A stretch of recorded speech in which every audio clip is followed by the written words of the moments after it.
Hello and welcome back to the Scale Modelling Cafe, and welcome to part 5, the final part of the Airfix 48 scale Lightning F.Mk. So we're going to start off with the weathering in this episode and then bring everything together and finish off the final project. You can just see there with the opening shot, I've got some of the ammo panel line wash and I'm just touching it into that recessed detail using the capillary action to pull it along. And what this is going to do is kill the sort of the light colour and the shine you get from the gloss paint on the blue areas. So using the ammo PLW brush, which actually holds a significant amount of the weathering product, so we don't need to go too many times back to the bottle. We just touch it in the area and then we're just going to leave that to dry before then polishing off with a kitchen towel. But you'll note there it's not entirely successful because you can still see some of the shine from the gloss paint. But we can get around that later on by just putting a slightly more satin varnish over the top rather than the gloss. Now here it's time to weather the burner cans, or the exhausts. So with a very, very thin mix of Tamiya Whole Red XF9 and a bit of matte black, highly thinned, we're just going to mist over effectively what is a filter coat to give that burnt metal look. The fact that it's a matte paint over the sort of glossy, shiny metallic paint means we're going to get a very authentic sheen and patina on the exhaust nozzles themselves. When you look up close at exhaust nozzles, they are definitely not shiny metal. The sort of burnt effect does leave a little bit of a matte type sheen to it, and that replicates it very nicely. What I'm going to do now on the lower rear fuselage is taking a little bit of a thicker mixture than just before on the burner cans. Is we're going to do some post shading around some of the panel lines. So getting in there really close on a low air pressure. We're just going to highlight some of the panel lines with the mix before coming in with some Ammo F.Mk oil brushes. And we're going to do some streaking effects. When you look at the pictures of the real thing, you'll note that they actually got quite dirty and grubby on the under fuselage and the back end. So just using black, we're just going to draw on some streaks with the oil paint, sort of simulating oil, that kind of thing. Trying to pick sort of leaking panel lines where dirt would collect. And then coming in with a sort of reddy brown tone to simulate more sort of grime and hydraulic fluid, that kind of thing. We're going to add a little bit more. This is going to add a little bit of tonal variety as well. So it's not just going to be all black.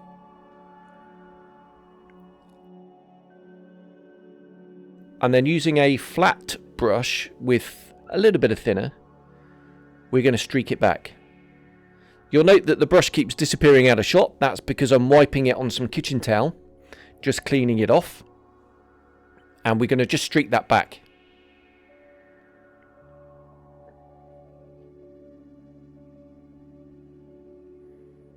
The idea is to blend the streaks to just have a sort of overall streaky effect. On the burner cans there, you just see me wiping it away. We don't want any streaks on the burner cans. So I'm just cleaning that off. And we're just trying to give the impression of streaking and grime effect. We don't want it too bad. We don't want it to cover up the metallic effect.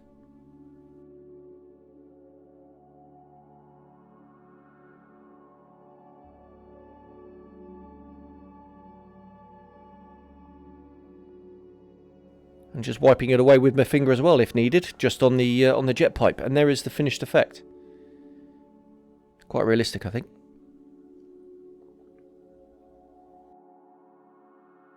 We are going to do some dirt and grime on some of the vents and things like that. using the same technique, taking the ammo oil brusher, we're just going to draw it in.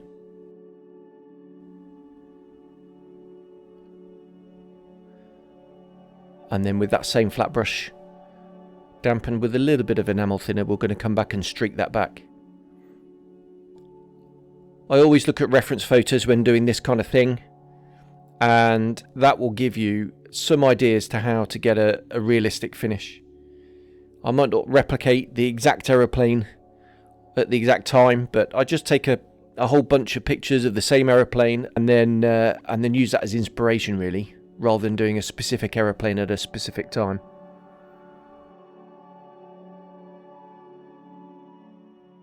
And there it is on the other side as well.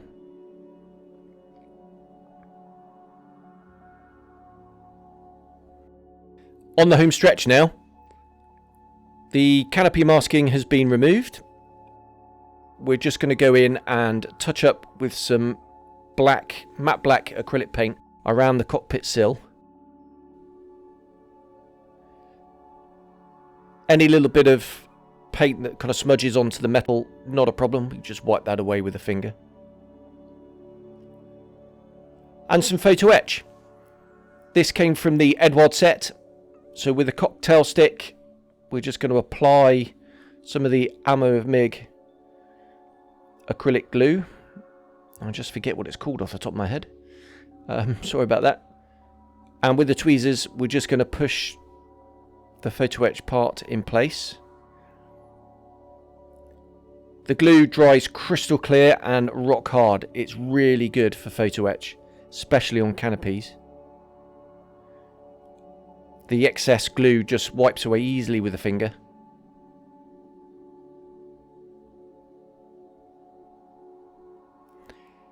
Here I've added some of the aerials. I didn't film it because I needed to get right in close. Just a bit of plastic card cut to shape. And these little areas that I'm just pointing out with the tweezers were just stuck on with a tiny amount of super glue. The undercarriage is in place as well. This fitted, I have to say, a little bit easier and a little bit more robust than the Mark III that I did before. On the spine is a clear cover. I'm assuming there's a light under there. It had an undercoat of steel, some acrylic steel by Ammo, and then again in with the acrylic glue, which, as I just said before, dries crystal clear. Just using a cocktail stick, we'll put a big blob on there and then a dab finger just to shape the glue. The dielectric panel, that was masked and sprayed using Barracuda Studios mask, which is really, really handy. And then just using a small drill bit, we'll just drill out the holes ready for the steel wire that I used. It's a little bit more robust than brass.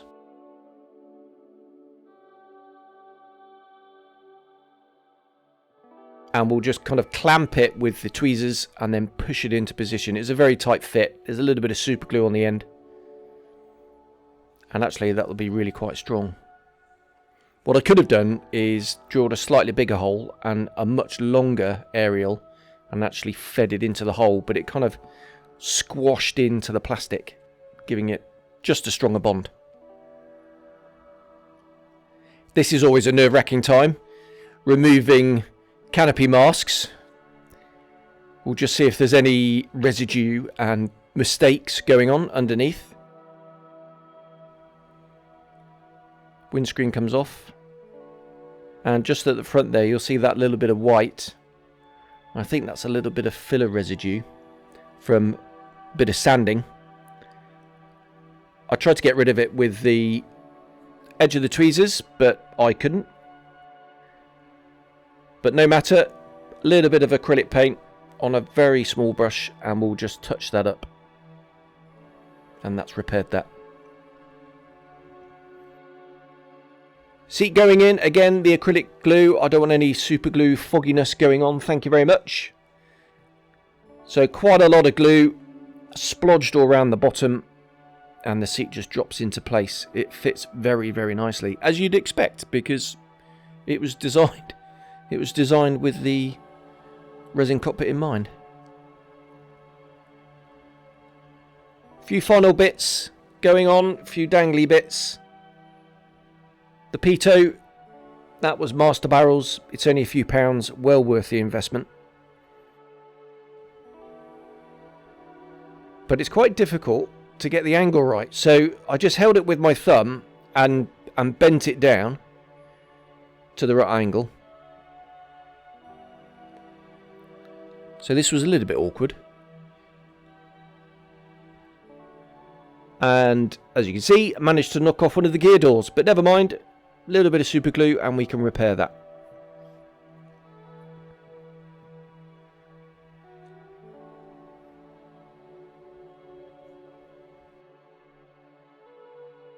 And that's a much better angle.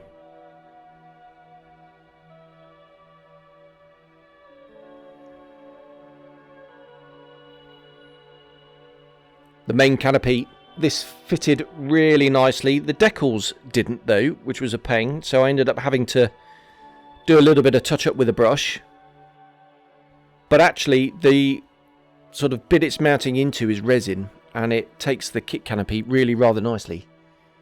That's quite a solid join there.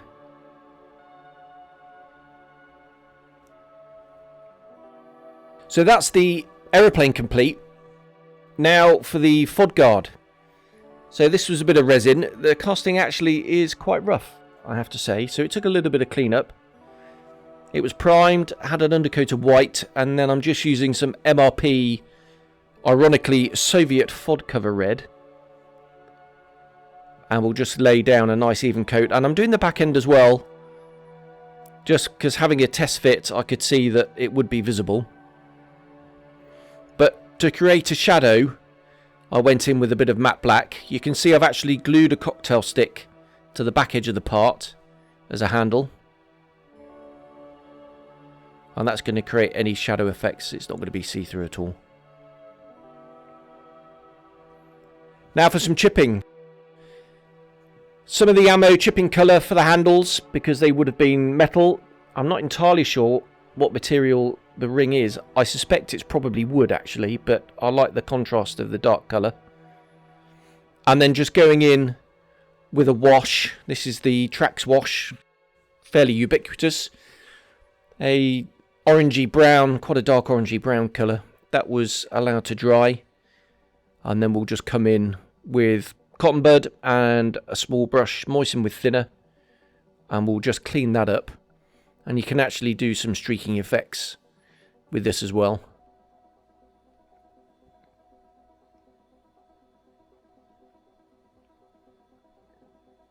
Trying not to rush this. This is the final bit on the model. It's easy to get a little bit carried away, so I just had to force myself to slow down and do things properly.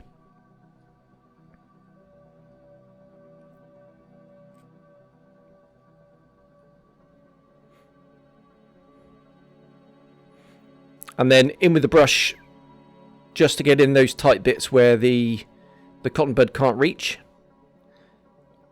And I'm just tidying things up.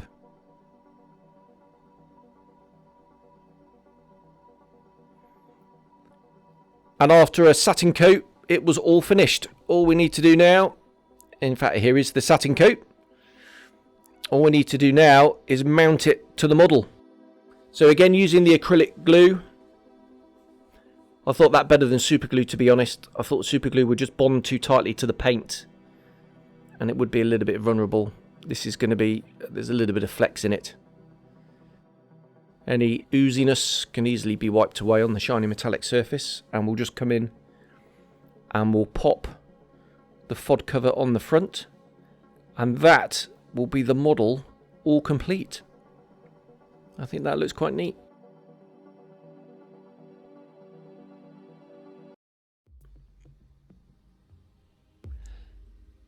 So there we are. That was the Airfix 48th scale Lightning F.Mk. As I said in part 1, it was a bit of a rush job. It was quite a frustrating model at times. Everyone raves about this kit, but it is dated. The cockpit definitely needs replacing. The fit is not brilliant. It's okay, but it could be better, which is a bit of a challenge when it comes to a metallic finish. But overall, I'm very pleased with the results, and I'm extremely pleased with the Alclad paint and how that turned out. Thank you very, very much for watching. I'll just leave you with a few images and a little bit of music, and I'll see you for the next project. Thank you very much. Bye-bye.